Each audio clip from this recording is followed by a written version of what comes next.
y se fueron al campo de Judea. Jesús pasó un tiempo allí con ellos, bautizando a la gente. En ese tiempo, Juan el Bautista bautizaba en Enón, cerca de Salim, porque allí había mucha agua y la gente iba a él para ser bautizada. Eso ocurrió antes de que metieran a Juan en la cárcel, entre comillas aquí.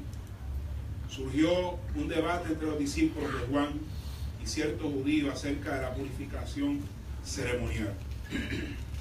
Entonces los discípulos de Juan fueron a decirle: Rabí, el hombre que estaba contigo al otro lado del río Jordán, a quien identificaste como el Mesías, también está bautizando a la gente, y todos van a él en lugar de venir a nosotros. Juan respondió: nadie puede recibir nada a menos que Dios se lo conceda desde el cielo. Ustedes saben que les dije claramente: yo no soy el Mesías, estoy aquí solo para prepararle el camino. Es el novio quien se casa con la novia, y el amigo del novio simplemente se alegra de poder estar al lado del novio y oír sus votos. Por lo tanto, oír que él tiene éxito me llena de alegría. Él debe tener cada vez más importancia y yo menos. Oramos. Señor, te damos gracias en esta hora. Gloria al Señor. Gracias, Dios mío, por tu gracia, por tu bondad, por tu misericordia, Señor. Gracias, Dios mío, porque tú has tenido a bien en esta hora bendecirnos, Señor. Desde la mañana, Dios mío, desde que abrimos nuestros ojos y aún durmiendo, tu compañía es latente en nuestras vidas. Tú nos fortaleces, tú nos das vida. Tú, Dios mío, eres aliento de vida. Tú, Señor, eres el que transforma, el que levanta, el que llama, el que edifica, el que construye una vida nueva, porque tú eres el alfarero. Y a ti entregamos, Dios mío, nuestras vidas en esta hora. Que sean tus labios, Señor, hablando a través de los míos. Que sea tu boca, que sea tu garganta, Señor, que sea tu voz. Señor, transformando y edificando vidas. En el nombre de Jesucristo te lo pido. Ven aquí, Señor. Gracias, Dios. Bendícenos nuevamente, una vez más. Gracias. Amén y amén y amén. Se pueden sentar, hermanos. Gloria al nombre de Dios.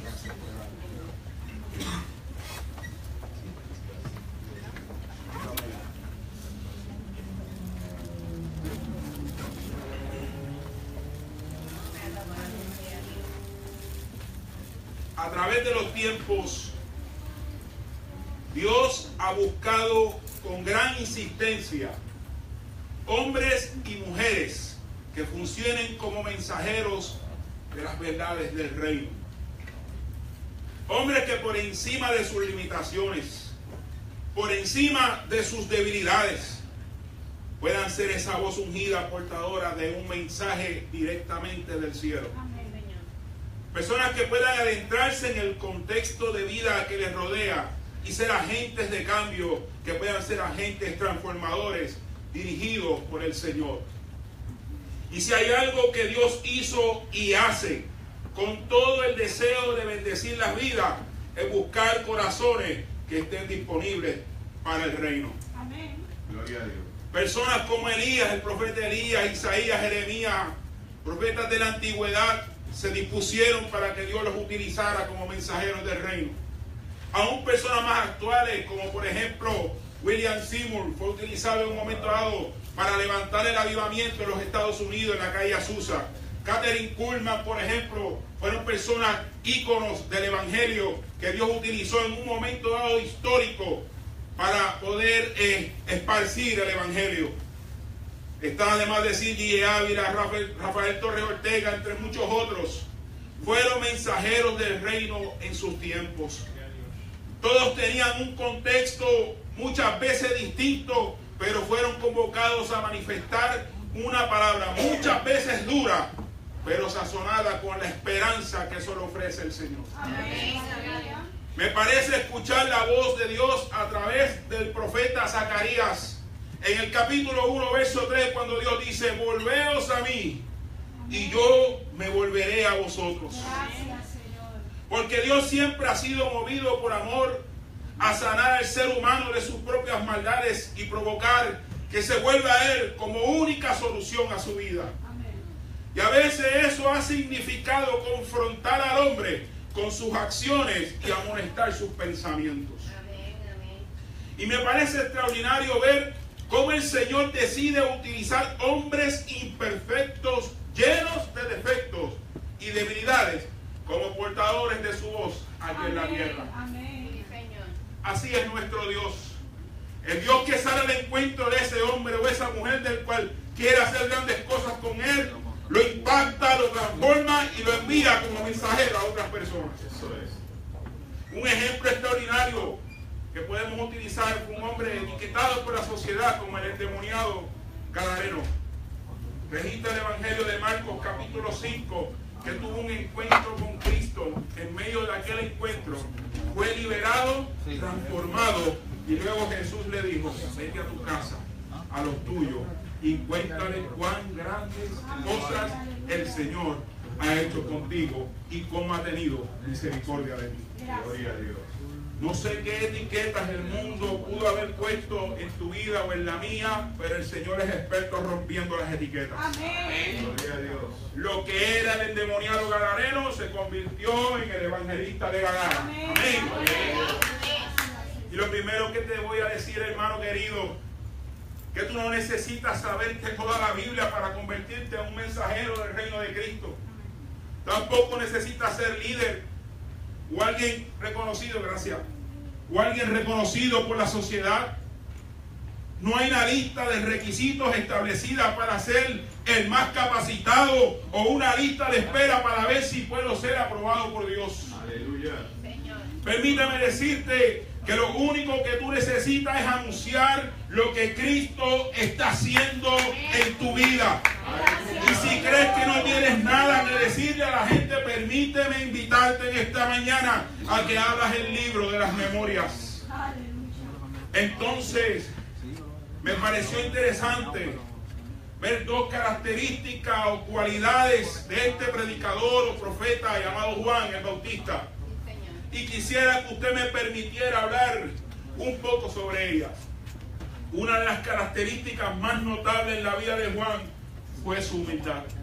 Gloria a Dios. Este hombre no tenía quizás una plataforma para una oratoria, quizás no tenía 2 televisores grandes o una pantalla gigante para poder exponer el sermón. Pero este hombre, aún no teniendo todos estos beneficios, la gente se sentaba a escuchar el mensaje de Juan. Tenía seguidores, tenía un ministerio sumamente importante dentro de la agenda de Dios. Era un líder importante de su tiempo. Había quizás alcanzado muchas vidas con su ministerio, pero tuvo la humildad necesaria para no aferrarse a sus logros. Y cuando vio a aquel que realmente importaba, y este era Cristo, tuvo que reconocer que si él estaba teniendo algún éxito dentro de su vida, si su ministerio se estaba siendo reconocido, no era por sus logros, no era porque él fuera más indicado, no era porque él fuera el mejor predicador, es que Dios por su gracia lo había señalado con un propósito grande, y ese propósito grande era anunciar la llegada de Cristo. Así que el grande no lo era él, ni sus logros. El grande no era su ministerio, ni su desempeño en medio de su ministerio. Grande era el que anunciaba. Ese es Jesucristo. Por otra parte, algo que no me dejaba de asombrar es que Juan, sin haber nacido, cuando solo era una petición en el corazón de Zacarías, su padre, y siendo la madre de Juan estéril, Elizabeth, ya Dios había visto a Juan el Bautista dentro del propósito del cielo. Dice la Escritura que Zacarías, estando en el templo, se le apareció un ángel, según el Evangelio de Lucas 1:8 al 13. Dice: Zacarías le dijo el ángel: Zacarías, no temas, porque tu oración ha sido oída, y tu mujer te dará a luz un hijo, y llamará su nombre Juan, porque será grande delante de Dios.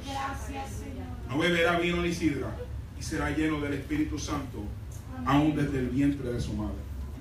Y yo me decía a mí mismo, cuántos sentimientos encontrados debió tener Zacarías en ese momento.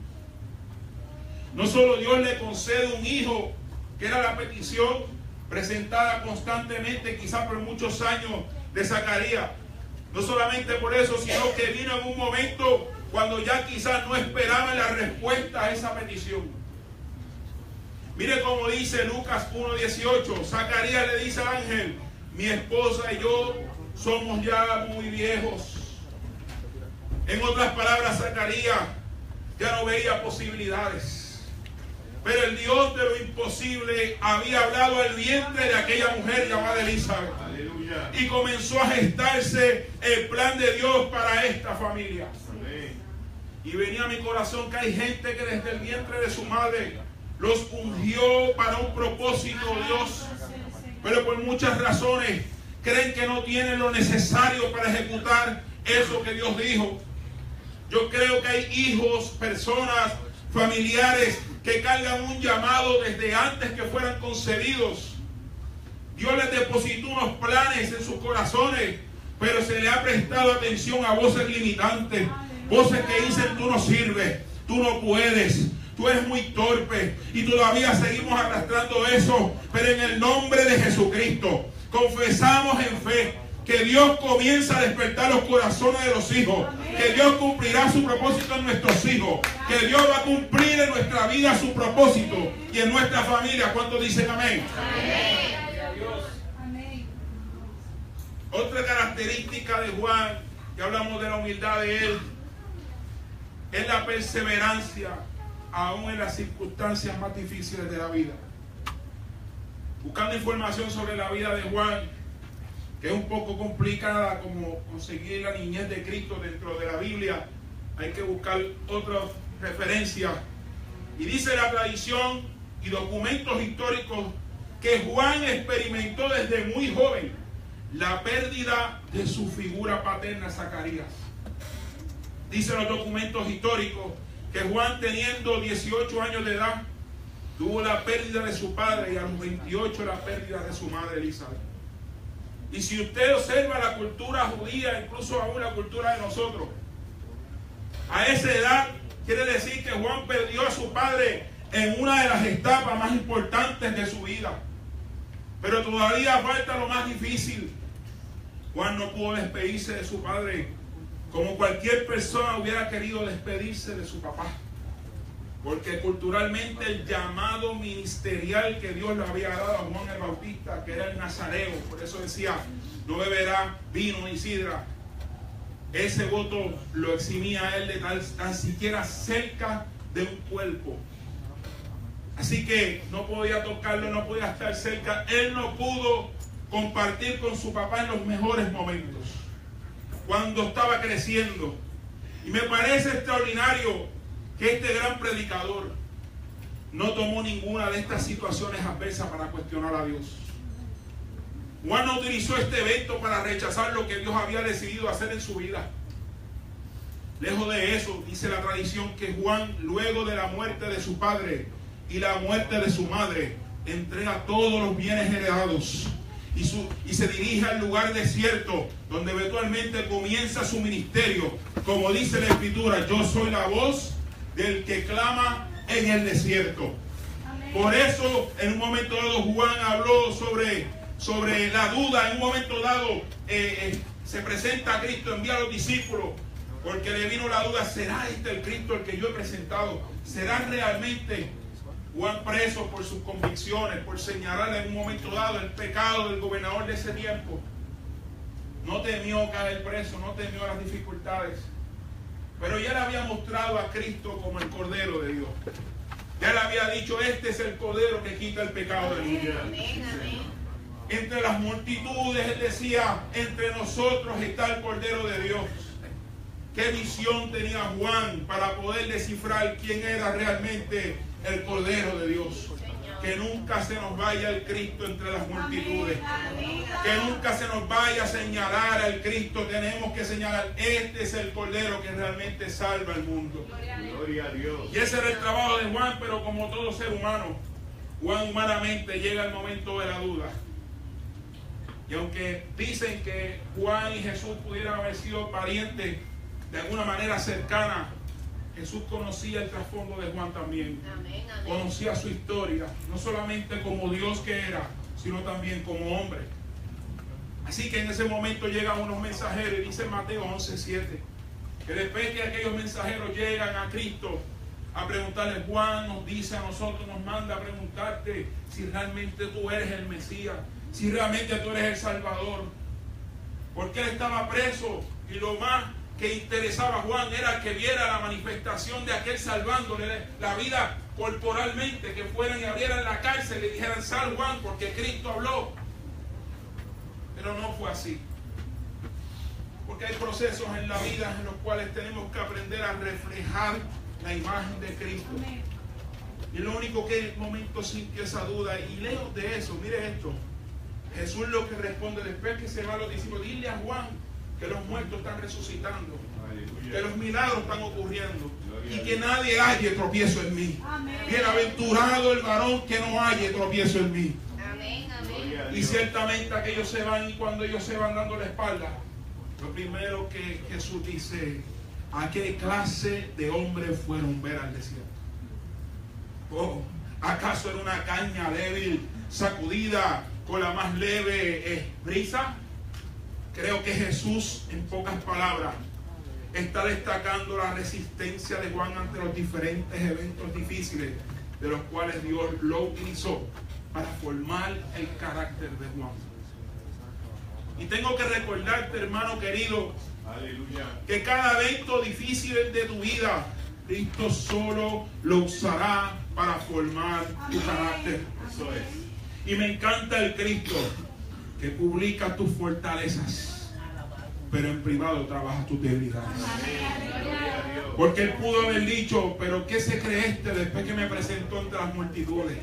¿Por qué dudas, hombre de poca fe? Pudo haber públicamente haber humillado a Juan. Y lo que hizo al revés de eso es este Cristo que dice, ¿sabe qué? ¿Qué tipo de hombre fuiste a ver al desierto? Porque Dios siempre, Cristo siempre va a buscar señalar tus fortalezas. Amén. Gloria a Dios. Gloria al nombre de Jesús. El Cristo, me encanta este Cristo que te forma en el desierto, para que no nos vean más a nosotros, sino que vean al Cristo reflejado en nosotros. Amén. Por eso a Juan lo confundían con el Mesías, porque sus palabras eran distintas a los religiosos.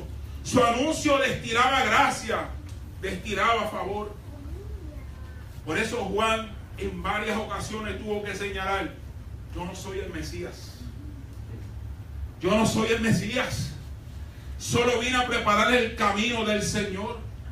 Hermano querido, que la gente te confunda con Cristo. Amén. Aleluya. Que la gente diga, ahí está el Señor. En ese hermano está el Señor. A Juan lo confundían.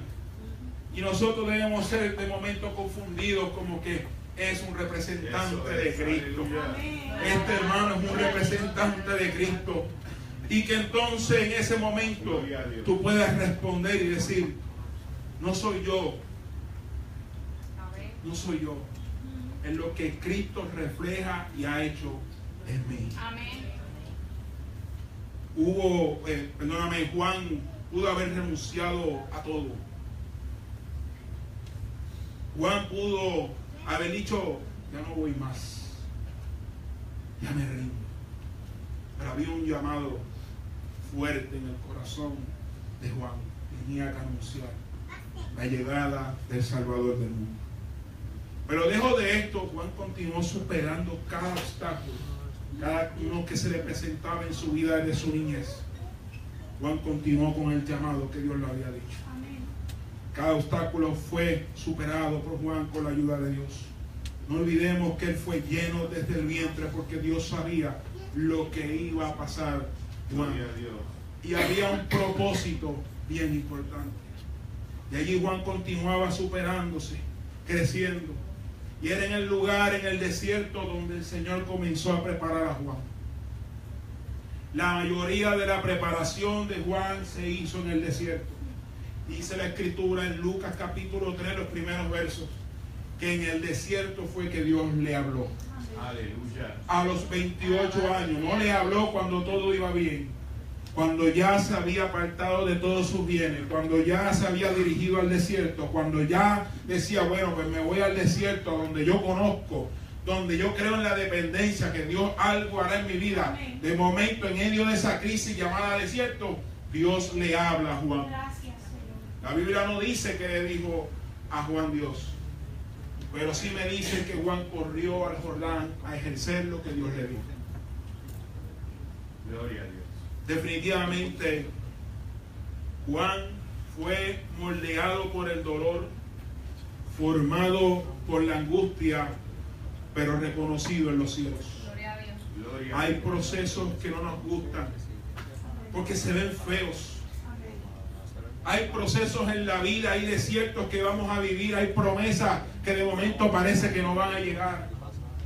Hay llamados escondidos en el corazón, hay cosas que Dios quiere hacer con nosotros, pero tantas situaciones en nuestra vida que hemos seguido acumulando ha opacado no solamente lo que Dios quiere hacer, sino al Cristo que salga de momento.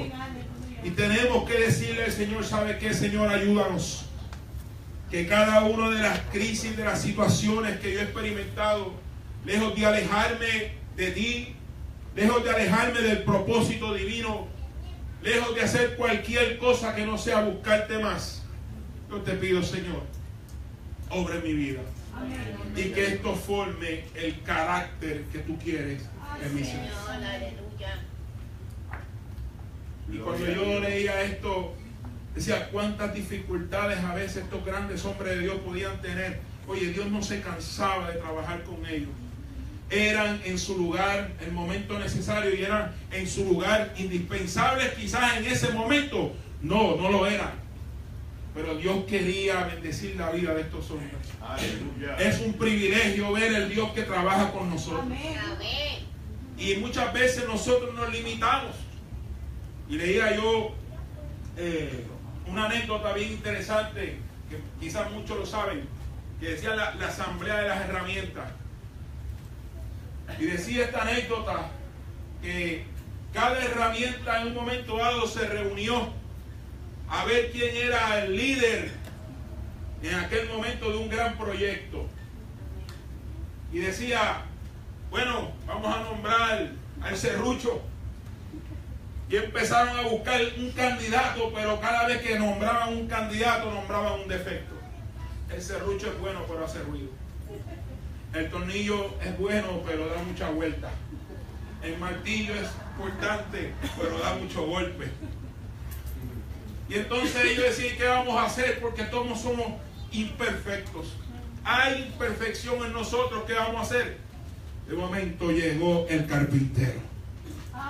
Cogió cada una de las herramientas y empezó a utilizarlas para cada uno se conforme a su necesidad. Comenzaron a construir aquella silla hermosa con cada una de las herramientas. La lija funcionó para algo, el martillo funcionó para algo, cada uno tenía una función. No dejó de ser quizás el defecto realmente, sino que funcionaron dentro del propósito de Dios. Porque el carpintero es el Señor y todos somos necesarios dentro del proyecto de Cristo. Aleluya. Y termino dejándote esto en el corazón. Jesús está buscando gente que puedan decir las palabras que dijo una vez, que ya leímos en Juan el Bautista. Él debe tener cada vez más importancia y yo menos. Que nada nos estorbe el proyecto de Cristo en nuestra vida. Que nada estorbe el proyecto de Dios en el llamado que Dios ha depositado en ti. En el nombre de Jesús, yo declaro y creo en el nombre de Jesús que Dios va a empezar a restablecer familias, va a despertar los corazones de los hijos y vamos a ver nuevos maestros, nuevos servidores parecidos a Cristo. Y la gente dirá, ven acá, tú reflejas a Cristo. Tú reflejas a Cristo. Pongámonos de pie. Gloria a Dios. Yo no predico largo. Yo no predico largo. Gloria a Dios. Me gustó